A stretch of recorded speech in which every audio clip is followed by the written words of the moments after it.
Hello everyone, good day and welcome to Alena Media TV. We are broadcasting from Toronto, Canada. I am Elsa Abraham, and in today's episode we are bringing you African news. And this is our headlines for today. Ethiopia's Tigrayan forces destroy Axim Airport, media says. We will show no mercy to civilians, army warns ahead of city attack. Formation of Sudan post-revolt Parliament pushed to December. Heavy clashes reported at Eritrean border with Ethiopia's rebelling Tigray region. Now let's go for a quick break. When we come back, we'll get our news in details.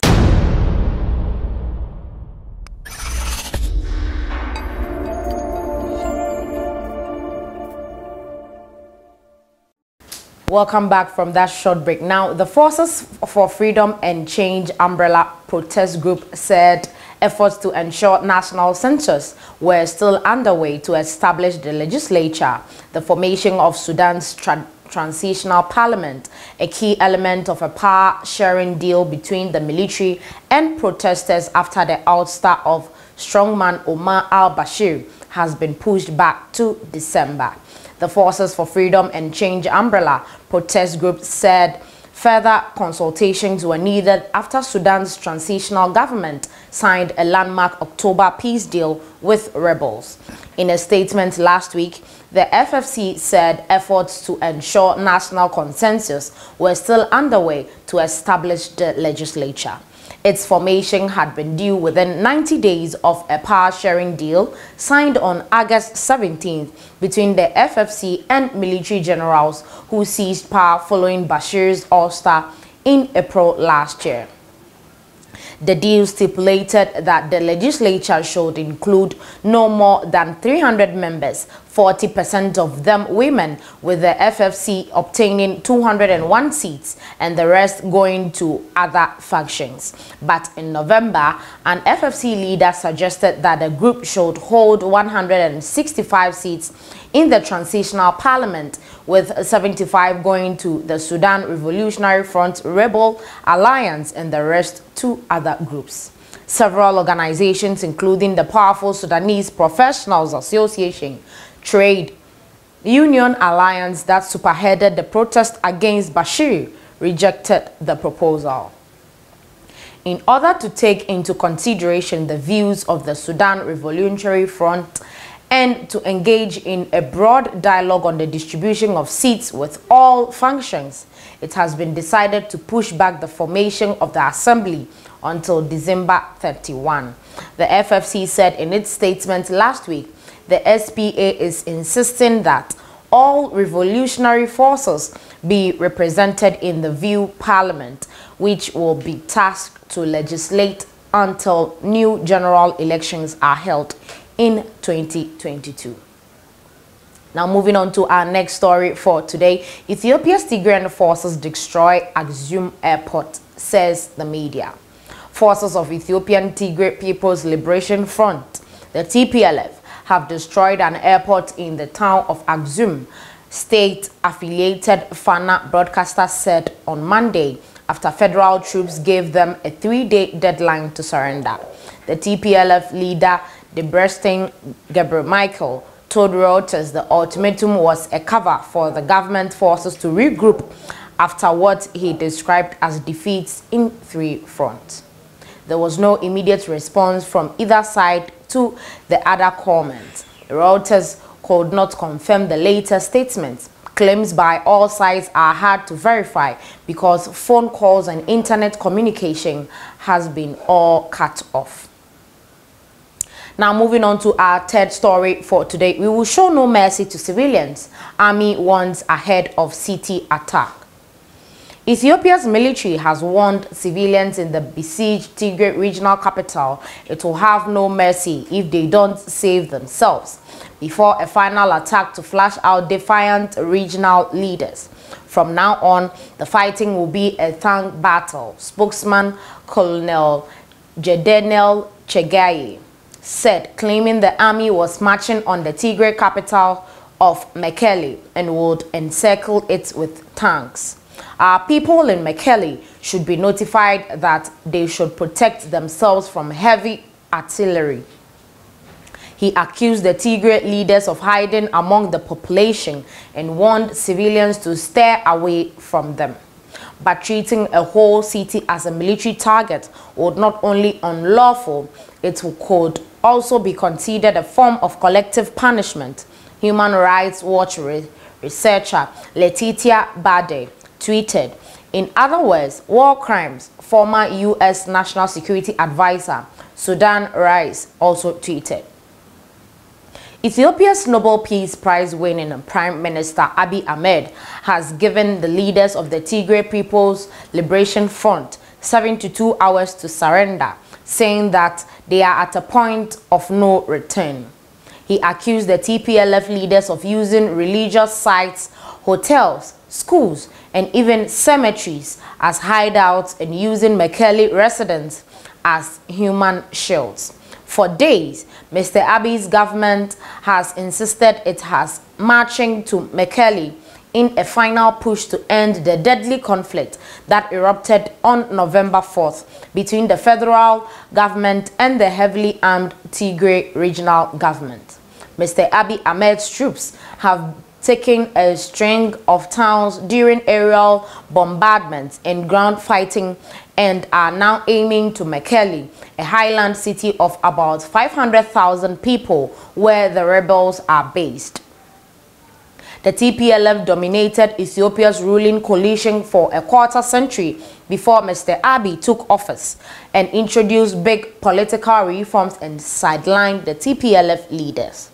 The TPLF is refusing to surrender its rule of the region and says its forces are digging trenches and standing firm. With communications and transport to the Tigray region almost completely served, its difficulties to verify the warning side's claims. Meanwhile, a vast humanitarian crisis is unfolding with the United Nations saying about 2 million people urgently need help as food, fuel, medical aid, and other supplies run out desperately short.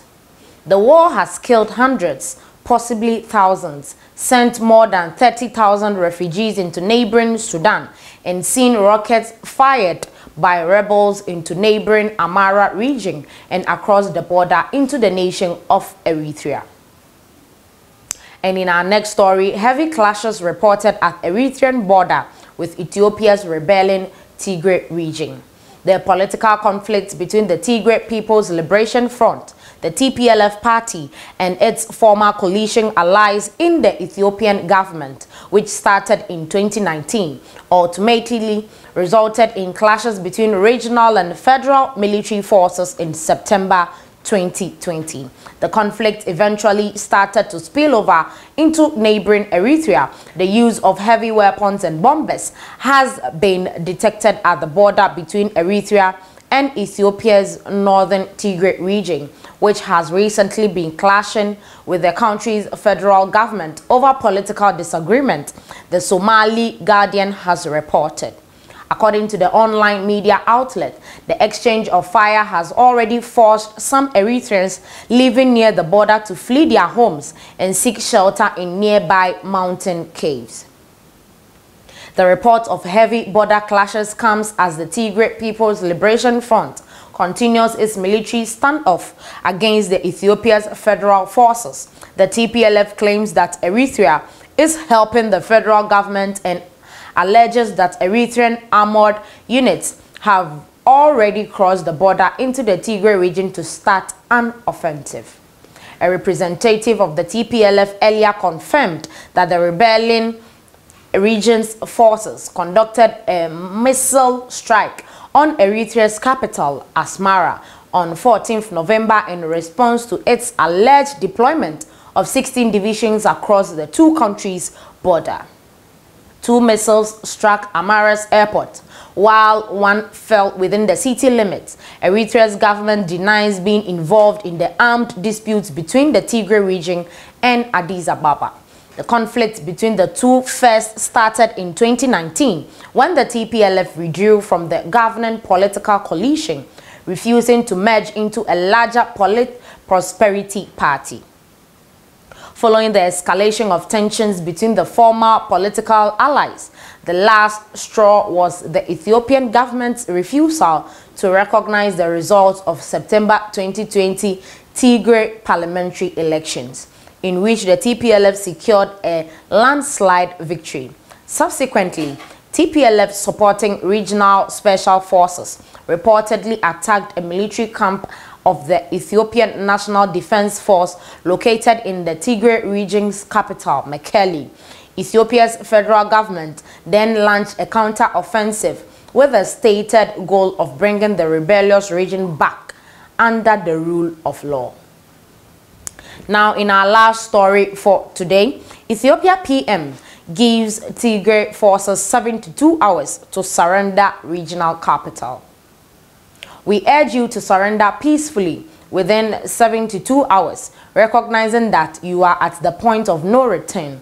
Abiy stated this in a message posted on Twitter on Sunday evening. Ethiopian Prime Minister Abiy Ahmed gave Tigrayan regional forces 72 hours to surrender before the military begins an offensive on the regional capital of Mekelle. We urge you to surrender peacefully within 72 hours, recognizing that you are at the point of no return. Mr. Abiy said this in a message posted on his Twitter page yesterday. The Tigrayan forces could not immediately be reached for comment. The military spokesman said earlier that advancing Ethiopian troops plan to surround Mekelle with the tanks and may shell the city for forced surrender. The Tigray People's Liberation Front, which is refusing to surrender its rule of the northern region, said its forces are digging trenches and standing firm. The media could not confirm the latest statement on the war. Claims by all sides are hard to verify because the phone calls and internet communication has been shut down. Now, Abiy's federal troops have taken a string of towns during aerial bombardments and ground fighting and are now aiming to Mekelle. Foreign nations have urged talks, but Abiy has pressed on with the offensive. In his statement on Sunday evening, Abiy said that during what he terms a law enforcement operation, all the necessary precautionary measures have been taken to ensure that civilians are not harmed. Referring to the TPLF, he said that all that the clique is left with is the fort that they have set up in Mekelle and an empty pride. He said the people of Tigray had had enough of what he said was TPLF violence against them and appealed to the people of Mekelle to stand with the federal troops in bringing these treacherous groups to justice. Abiy accused the Tigrayan leaders of revolting against central authority and starting the conflict by attacking several troops in the town of Dansha on November 4th. The rebel says his government has marginalized Tigrayans since taking office 2 years ago, moving them from senior roles in government and the military and detaining many of rights abuse and corruption charges. Earlier on Sunday, military spokesman Colonel Dejeni Tegaye told state-run Ethiopia Broadcasting Corporation that the next phases are the decisive part of the operation, which is to encircle Mekelle using tanks. He said the TPLF leadership was shielding itself within the public and said, "We want to send a message to the public in Mekelle to save yourselves from any artillery attacks and free yourselves from the junta. After that, there will be no mercy." A spokeswoman from the Prime Minister's office later said the journey meant there would be no mercy for the TPLF leadership rather than for civilians. The TPLF leader, Debretsion Gebremichael, told the media by text message that his forces are resisting a push from the south while also fighting near the northern town of Adigrat after it fell to federal troops. Encircling Mekelle is their plan, but yet they couldn't, he said. On South Front, they couldn't move an inch for more than 1 week. They are sending waves after waves, but to no avail.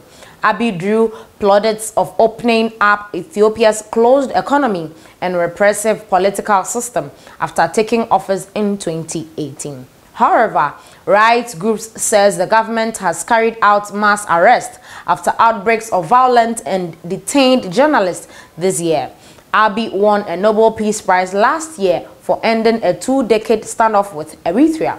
The awarding committee in Oslo last week made a rare foray into the activities of laureates by urging peace in Tigray. Redwan Hussein, spokesman for the government's task force on Tigray, said there was still time for TPLF leaders to surrender. The government will take maximum restraint not to cause major risk for civilians, he added. While many Tigrayan special forces and military men have surrounded or scattered around Adigrat, resistance was stronger on the southern front, Redwan said, where rebels have dug up roads, destroyed bridges, and bobby-trapped roads. The task force added that the army had also taken the small town of Idaga Hamus on the road from the Adigrat to Mekelle. This is where we end today's episode of African News. Please like, share, comment. Let us know your thoughts on this particular episode. If there is a war straining in your country, kindly let us know in the comment section below so that we can talk about it. Don't forget also to hit the notification button anytime you subscribe so that you'll be notified when we make a post. Thanks for watching.